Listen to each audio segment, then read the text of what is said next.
245 kilometers an hour on test.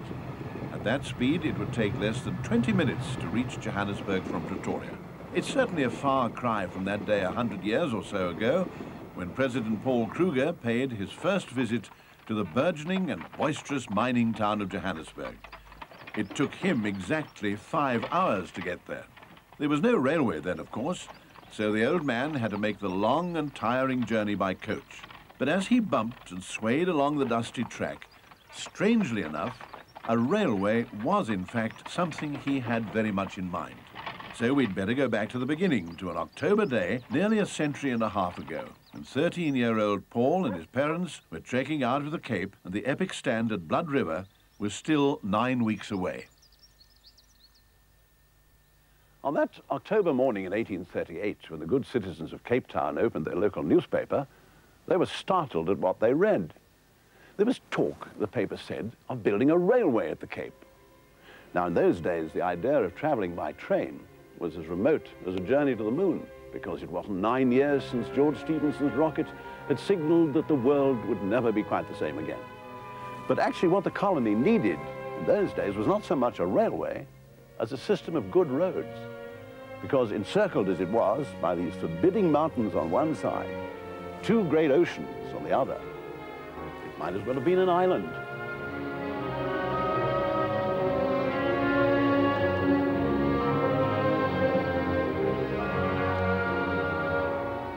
And as one year melted into another, the feet of struggling beasts trod a primitive wagon road up the forbidding kloof. The highway in the sky, they called it. But it was a way out of the coastal plain, and for the next 100 years or so, the only one there was. Yet for those hardy souls who'd ventured beyond the encircling mountains, the outlook was bleak indeed. Even when they reached the plain, things were little better. What should have been a simple business of getting from one side of the Cape Flats to the other was fraught with such peril that wagon after wagon became bogged down in a morass of sand. At last, towards the end of the 1840s, there came a change.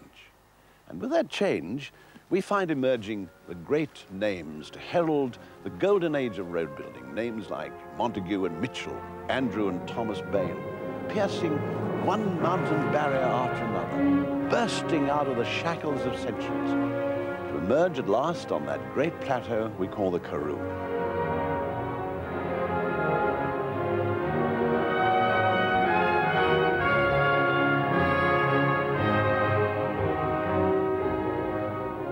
By this time, the little dorps like Wynberg were growing up, and further afield, around Paarl and Wellington, farmers found themselves with wine and grain to spare. Lumbering old wagons that had carried them to market in Cape Town for all those years were now too slow, and the road across the flats was once again a sea of sand.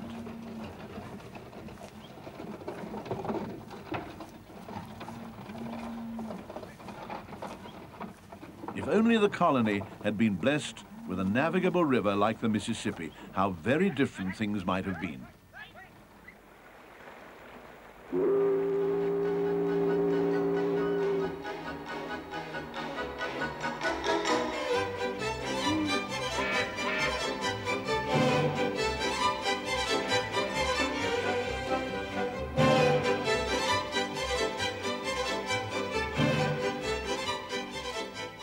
South Africa, of course, had no navigable rivers, so the question of a railway, which had been simmering away in the background all those years, suddenly now bubbled to the surface. And on a famous day in 1857, the governor, who was Sir George Grey, the governor was instructed to go ahead with plans for the construction of a line to Wellington. Enter now William George Browninger. Now, he'd been sent out from London by a group calling itself the Cape Town Railway and Dock Company to survey the proposed line. He was 37 years of age when he stepped ashore in 1857.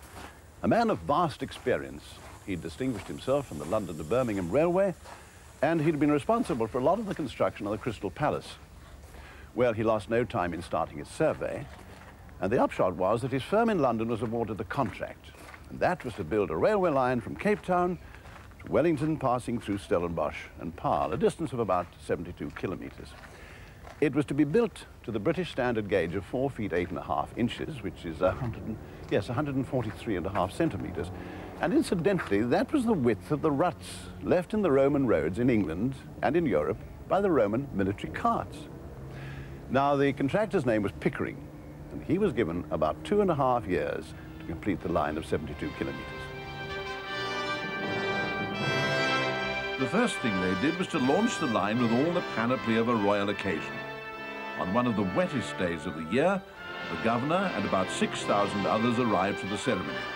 In spite of the pouring rain, Sir George dutifully dug up a sod with his silver spade, and then, as 21 guns thundered their salute, he tipped it into a wheelbarrow and trundled it past the cheering crowds.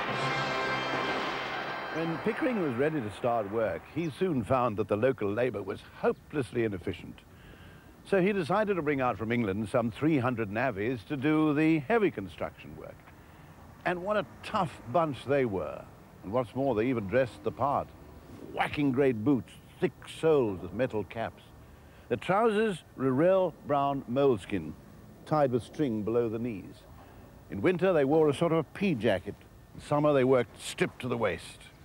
And how they could work, the genuine ones, that is. But their ability to work was only matched by their ability to drink. Sink their own weight in booze. That's the story that used to go around in those days.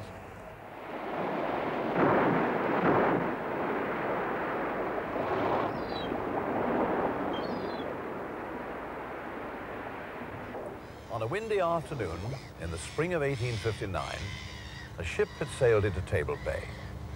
She was the brig Charles, and on board was something that to the people of Cape Town must have seemed as mysterious as something from outer space. It was a dismantled railway locomotive, and with it came the man who was to assemble it and to drive it. His name was William Dabbs, South Africa's first engine driver. This is what the engine looked like. In fact, this was the actual engine, built by his employers in Scotland all those years ago, and taken apart, shipped out to the Cape, and then reassembled by Dabbs down in the docks on wooden rails, and then trundled through the streets of Cape Town to what was known as the Grand Parade. Now, those early years must have been very unhappy ones for all concerned, because there seemed to be constant squabbling between Pickering and the company. You see, he was getting further and further behind in his work. In fact, he'd used up most of his contract time in laying the first 3 kilometers of track. Then came a nasty squabble over money. The upshot was that Pickering downed tools and fired most of his navvies. The company retaliated by saying that they would take over the plant and finish the job with Brownger in charge. Well, things came to a head when Pickering threatened one of the company's officials with a revolver. And this led to a free-for-all between the company's navvies and those still loyal to Pickering. And Pickering's gang then went on the rampage and tore up sleepers and track and built barricades and derailed one of the company's locomotives. And to crown it all, they then raided a canteen, drank themselves into a stupor. Well, obviously, Pickering had to go. And with him out of the way, Brownger was able to press on, and on the 13th of February, 1862, his line was opened to Eerste River. Then it was Stellenbosch's turn.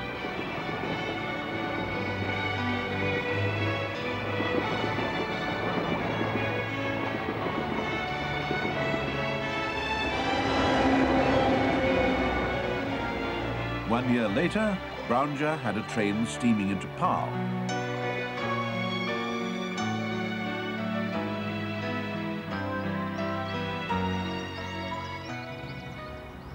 Now, this train business upset many of the people in Paarl. They took a very gloomy view of a railway actually passing through their town. The ringleader, if you can call him that, was the local dominie, and he looked on the railway as the work of the devil. And when he discovered that the train would pass through the town on the Sabbath, he more or less blew his top. On the very first Sunday that a train came snorting and puffing into Paarl, the dominie happened to be in the middle of his sermon. He stopped, pounded the pulpit, said he couldn't hear himself think. This work of the devil must cease. So he and a group of townsfolk hit on the idea of forming an omnibus company to put the railway out of business. They called it the Paarl Omnibus Company, and it ran a daily service from Paarl to Cape Town. But the joke of it is that they ran their coach on a Sunday as well. But in the end, the railways lost so much business that they stopped running a Sunday train into Paar.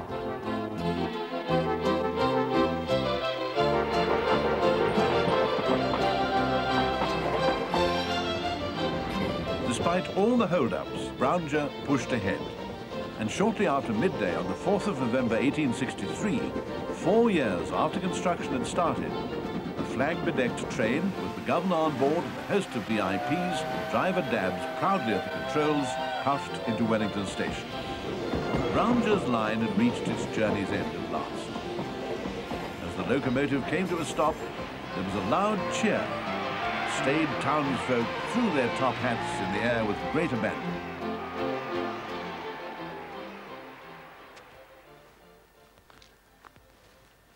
After all that, the railway picture more or less lapsed into a state of hibernation. Admittedly, there were some far-sighted people who dreamt of the extension of the railway further inland, perhaps to Worcester, perhaps even further. But when they contemplated the sheer physical challenge of conquering that mountain barrier, they just shook their heads. Things might have stayed like that for another 100, a passenger coach, 9 inside and 2 outside. And traveling sometimes night and day, they might reach Kimberley in 12 weary days. But considering the rewards to be gleaned, to be reaped by pushing the railways ahead with all possible speed, nothing was done about it. Meanwhile, every farmer with a span of oxen and a wagon to his name became a transport rider. Now, no wonder they regarded the mountains as a sort of an insurance, because as long as the railways failed to cross them, their fortunes were assured. Then in 1872, benefit our neighbours also. It was a staggering scheme. I mean, imagine in those days, more than 1,200 kilometers of new track costing the equivalent of 10 million rands. Well, the first thing he did was to borrow against the security of the colonial revenue. Then he bought that private line from Cape Town to Wellington, gave the green light for the extension to Worcester. That's how the Cape Government Railways was born. But that age-old problem of crossing the mountains just wouldn't be wished away. Would a suitable route ever be found? Well, there's only one way to find out. Go and have a jolly good look. And that's what he did. He sent a man with much experience. His name was Thomas Hall.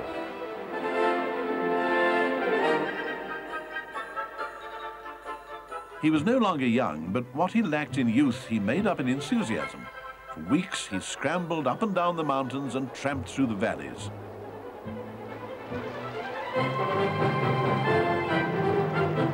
Then, eventually, he emerged and declared that he'd found a route along the valley of the Great Berg River, and then over the ancient pass of Rhodesand near Tolbach.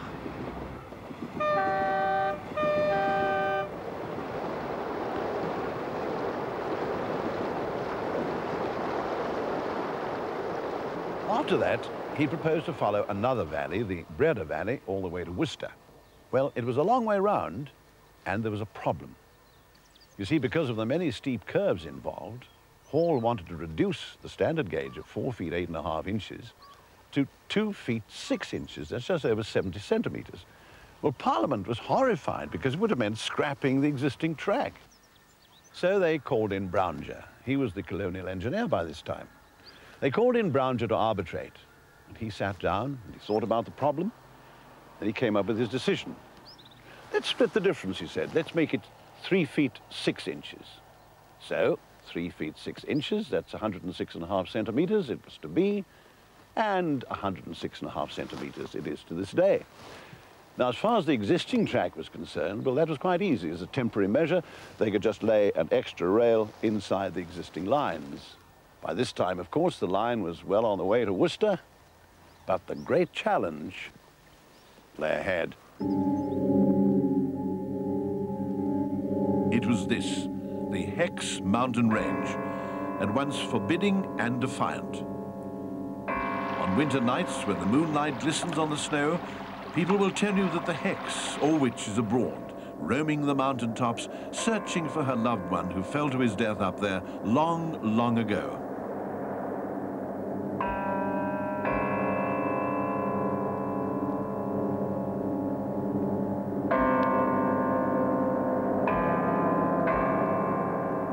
Could Brounger throw a spur of steel over a barrier considered invincible?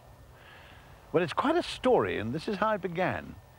He had a young field engineer working with him. His name was Wells Hood. One day he sent him a note.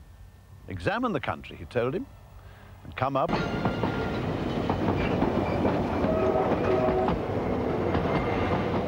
They'd found a route at last. The path that Brounger followed is the one we use today, to the railhead at Worcester. He drove his track up the Hex River Valley, zigzagging as he went. He drove tunnels through mountain spurs, and he built bridges over ravines.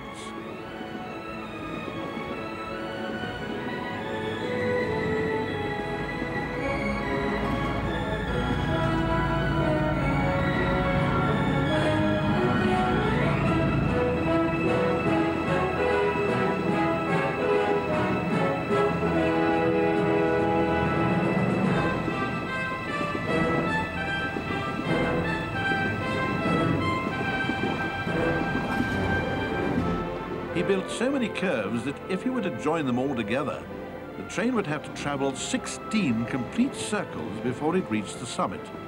And to prevent friction on those steep curves, they had to grease the rails, and what's more, they still do.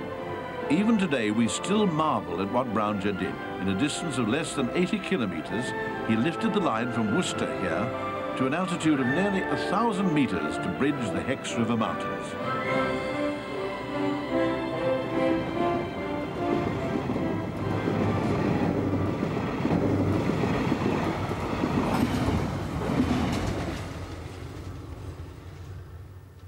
There were no bulldozers in those days, or grabs, or graders, or any earth-moving equipment. All he was left with was these. But whose? In the early days, he'd approached the local farmers, but they were doing very well on a bounty on jackals, 15 shillings a brush, so they weren't interested in taking up manual work. So in the end became the formula as before, British navvies. But this time he brought out 2,000 of them. No one could match them in pick and shovel work. And as we've seen before, when it set the steel afire. So in winter, the ice-cold metal would strip the skin from any careless fingers. But above all, it was the loneliness that ravaged their very souls. But there was an answer to the loneliness, and that was brandy. You see, they weren't very far from the coach and wagon road, and the drivers would bring up brandy in barrels, and if the navvies had any pennies in their pockets, they'd buy the stuff. Otherwise, they'd just take it just the same.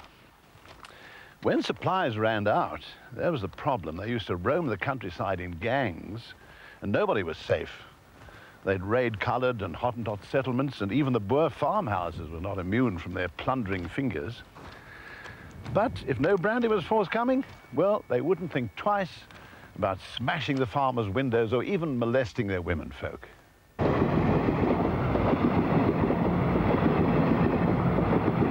And so the ribbon of steel swept on through days of blistering sun and biting cold. Mikesfontein, Langsberg, Grootfontein, Prince Albert, Fraserburg, with only a few corrugated iron stations to signal its progress, and where sudden floods often swept away weeks and weeks of toil.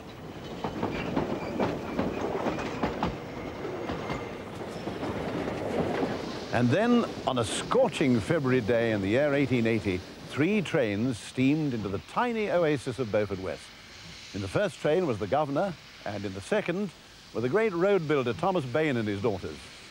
But for the men slogging away ahead of Beaufort West, all that was behind them. Ahead, the glittering diamond fields were beckoning, and they pressed on, Nelsport, Victoria West, until one November day in 1883, the tracks came to a halt on a wind-swept farm some 260 kilometers beyond Beaufort West, where great things were soon to happen.